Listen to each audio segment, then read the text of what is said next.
როდის დაიწყებს ფუნქციონირებას ქუთაისში მდებარე ახლად რეაბილიტირებული ნიჩბოსნობის სპორტული სკოლა. ეს ამ დრომდე გაურკვეველია. სკოლას რეაბილიტაცია ევროკავშირის ფინანსური დახმარებით უკვე ჩაუტარდა, თუმცა სამუშაოების შესრულებისას ხარვეზები დადგინდა, რის გამოც მერიამ დავა სამუშაოთა მწარმოებელ კომპანიასთან დაიწყო. დავის მიუხედავად სკოლა აღსაზრდებთან მუშაობას განაგრძობს და სპორტსმენებს საერთაშორისო ტურნირებზეც გზავნის. ირმა ჭოლაძისა და დავით ლორთქიფაინძის რეპორტაჟი. ჯობარდობის შესაძლებლობა, რა თქმა უნდა, საკმაოდ დიდი ინტერესს აძლევს ტურისტებს, რომ ჩამოვიდნენ განმეორებით ქუთაისში, ან ვინც პირველად სტუმრობს ქუთაისს, დაკავდეს ამ ატრაქციით და ვფიქრობ, ეს არის ერთ-ერთი მთავარი მიზიდულობა ამ ქალაქისთვის და იმერეთის რეგიონისთვის. მდინარე რიონზე ჯომარდობის შესაძლებლობას ტურიზმის სფეროს წარმომადგენლები ქალაქის პრივილეგიად მიიჩნევენ და გვეუბნებიან, რომ ეს შესაძლებლობა განსაკუთრებით იზიდავს ექსტრემის მოყვარულ ტურისტებს. ამიტომ ტურის დაგეგმვისას რიონზე ჯომარდობას დიდ ყურადღებას აქცევენ. გიდი ლაშა ბერეკაშვილი ამბობს, რომ ქალაქის ისტორიულ ნაწილში მდინარე რიონში ჯომარდობას ქუთაის არა მხოლოდ საქართველოს, არამედ ევროპისა და აზიის ქალაქებისგანაც გამოარჩევს. ჯომარდობის ატრაქცია ქუთაისში, რომელიც ამ ქალაქს აძლევს უნიკალურ შესაძლებლობას, კონკურენცია გაუწიოს ევროპის და აზიის სხვა ქალაქებს, იმიტომ რომ მსგავსი ატრაქცია ქალაქის შუაგულში, რომ ჯომარდობა იყოს შესაძლებელი, შეიძლება იყოს თითქმის ჩამოსაფრელი, არც კი და ეს არის ამ ქალაქის უპირატესობა მთავარი, რომ ჯომარდობა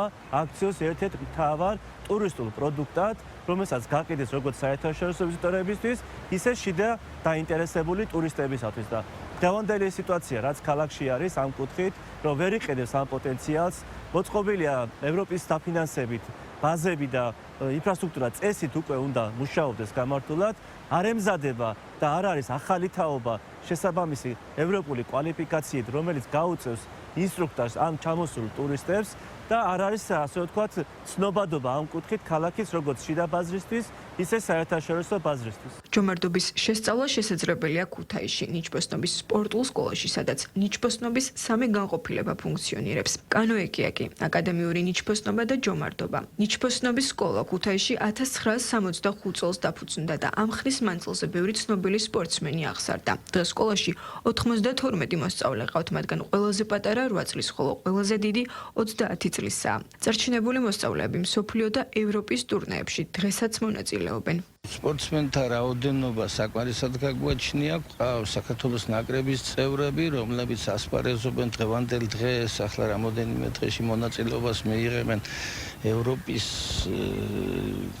და რამ რეგატებში, სხვადასხვა რეგატებში, რომლებიც გასული წლებში შედეგიანი იყო მათი მონაწილეობა ამ ჩემპიონატებში.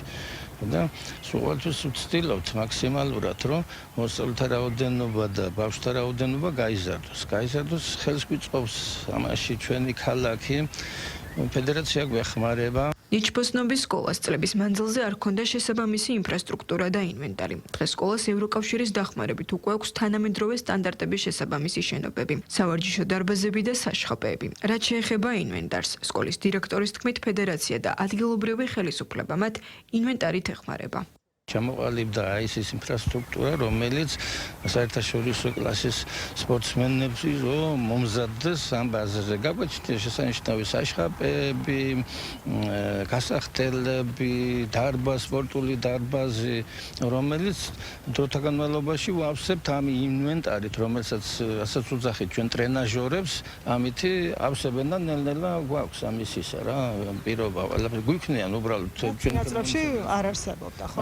და მანამდე ეს არის პირველი შემთხვევა, როცა ამ დონის ბაზა ეხლა ჩვენ გვაქვს და გაგვაჩნია მომოელთაობისათვის. ქუთაისში ჯომარდობის ბაზის მშენებლობა უკვე დასრულებულია. ევროკავშირის პროექტის ფარგლებში ასევე გარემოწდა ნიჩბოსნობის სპორტული სკოლის არსებული ნაგებობები. თუმცა სამუშაოების შესრულებისას აღმოჩენილი ხარვეზების გამო სამუშაოთა დამკვეთმა ქუთაისის მერიამ სამუშაოები არ ჩაიბარა და კომპანიას და ადგილობრივ ხელისუფლებას შორის დავა სასამართლოში გრძელდება. ჩვენ მივმართეთ ქუთაისის მერიას და ვთხოვეთ კომენტარის გაკეთება ნიჩბოსნობის სკოლის რეაბილიტაციის პროექტთან და ხარვეზებთან დაკავშირებით. თუმცა მერიის საზოგადოებასთან ურთიერთობის სამსახურის უფროსმა სატელევიზიო კომენტარზე უარი გვითხრა. უცნობია რა დარღვევები იქნა მშენებლობაში აღმოჩენილი, რის გამოც ჯომარდობის ბაზა ამ დრომდე არაა ცნობილი, როდის დაიწყებს ფუნქციონირებას.